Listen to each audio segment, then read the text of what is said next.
Bonjour. I will speak English because I think it's easier for you, but I will start by speaking pidgin French. Bonjour à tous. Je parlerai anglais parce que la plupart d'entre vous parlent anglais et pas français. À moins que tout le monde parle français. Presque. Que ceux qui parlent français veulent bien lever la main. Oui. Il y a encore des progrès à faire pour la francophonie. Bon, donc je vais faire une petite déclaration et puis ensuite je répondrai à vos questions.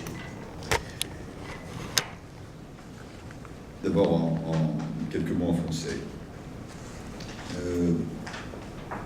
Je suis extrêmement heureux et honoré d'être ici pour la première visite d'un ministre européen depuis les élections. Et je suis reconnaissant au gouvernement indien de m'accueillir dans ces conditions avec autant de gentillesse et de chaleur. Ceci est évidemment lié à la qualité des relations entre l'Inde et la France, et je définirai ces relations en disant confiance et partenariat. I'm very happy to be here and to be the first European minister to come here after the election.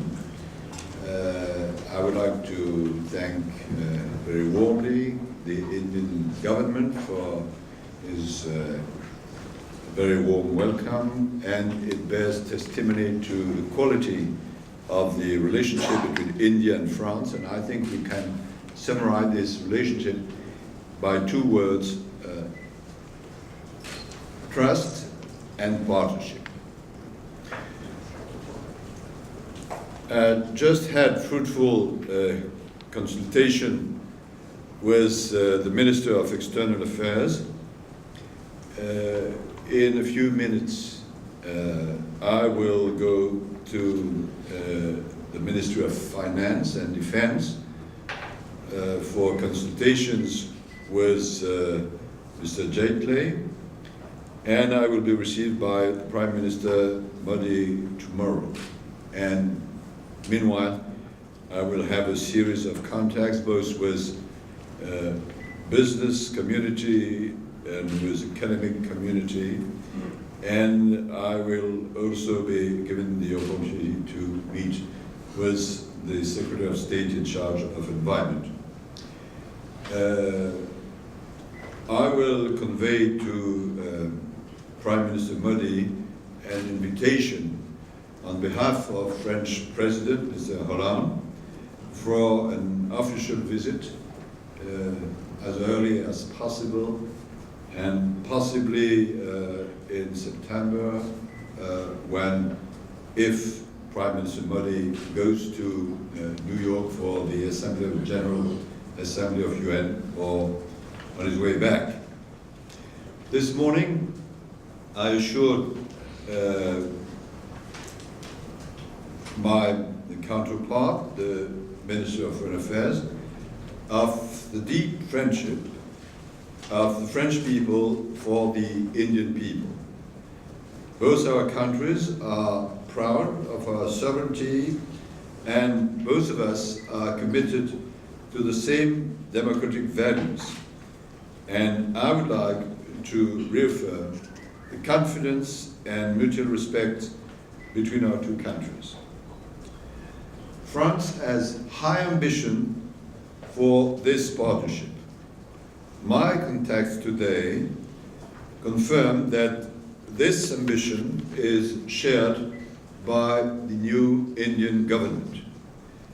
Now we have to build this relationship together through concrete realizations. Close cooperation has developed within what we call the strategic partnership, which, by the way, has been concluded with BGP at that time. And I remember the contacts I had with Prime Minister Bashbang concerning cutting-edge technologies in particularly the armament, civil nuclear, and space industries. Concerning space cooperation, I'm particularly pleased to visit India on the very day when, for the second time, a French satellite is put into orbit by an Indian launcher, marking the 50th anniversary of our space cooperation. But I also wanted to visit India because this partnership needs to grow, particularly in the economic area. I think our relations can still progress to reach their true potential. We already do a lot. French companies, I don't know if you know these figures, are very present in India and have invested more than 18 billion US dollars. But our bilateral trade remains behind its potential. The potential is particularly huge in infrastructures, urban development, transportation, food and beverages, health industries. In this period, you may know that I've appointed a businessman, Mr. Paul Hermelin, who is the CEO of Capgemini and who has a lot of workers in Bangalore, as my special envoy to give an impulsion to our economic relationship. Tonight, I will chair a ceremony for new Indian students going to France. Several agreements will be signed between Indian and French higher education establishments. Here too, France is pleased to receive increasing numbers of Indian students, and we are willing to welcome even more of them in the near future. I'm also pleased that more and more French students are traveling to India. I would like also to emphasize the development of tourism between our two countries. This is a shared priority, and I'm happy to announce that France has decided to put in place by 1st January 2015 new visa issuing procedures to ensure now delivery to Indian citizens within less than 48 hours. This is an important step to strengthen tourism and also, above all, to facilitate human exchanges between our two peoples. Indian visitors, whether they are tourists, students, investors, or artists, are most welcome in France, and we shall do our utmost to make them feel at home. Lastly, I mentioned to my counterpart this morning climate disruption, and it would be better to call it climate chaos. I hope to work closely with India on this most important issue, both for India, for France, and for the rest of the world. It is not a challenge for future generations only, but a problem for us and for now. As you may know, France will host the Paris Climate Conference in December 2015, and I want to prepare it in close coordination with India. I'm aware of Prime Minister Modi's personal commitment on this issue. I know that he wants to move ahead, not because the international asked for it, but because he knows this is a challenge for India as well as with the rest of the world. And I'm accompanied particularly by Ambassador Tubiana, who is a specialist of these problems and who, besides me, will prepare this 2015 Paris Climate Conference. We count on Prime Minister Modi's strong leadership to facilitate a success in Paris. And we are also working on the ground together to help India cope with this challenge. And in this spirit, I'm happy to announce that France will be proposing a credit line of up to 1 billion euros over the next 3 years for sustainable infrastructure and urban development in India through what we call the French Development Agency. My visit to India and the relationship between India and France can therefore be summarized by 2 key words: trust and partnership. And I'm now prepared to take your questions. Thank you. We shall have maybe 2 series of 5 questions. Then we must have some time, because I want to show you an application which has been coined in order to develop tourism of Indian citizens in France, and it may surprise you. And then I will have to leave you and to pay a visit to my colleague, the Minister of Finance and Defense. But I'm prepared to your question. Please. Welcome to India, Minister. Thank you. Well, this is a question that I'm sure you were expecting. It's on the Rafale deal. Mm-hmm. Is France concerned over the delay? Have you been given any assurances from India's side as to when this deal could finally be signed? And what are your concerns? What are the outstanding issues? Thank you. No, I was not prepared to that question. And I would say to you that the discussion are developing in a very positive way, and that we are very confident in the final outcome. Now, I would like to remind you of the main elements of this very important contract, because it will have consequences during, let us say, the next 30 years. The idea is this: India is an independent country.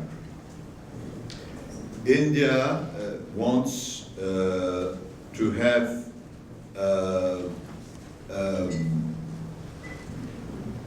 equipments of the highest quality to ensure its independence.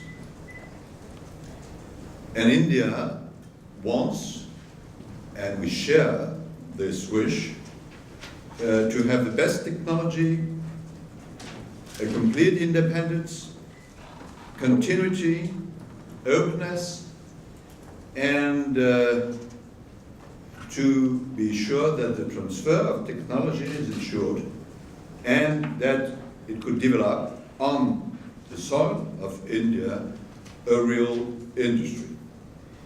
And the Rafale proposal meets all these legitimate demands.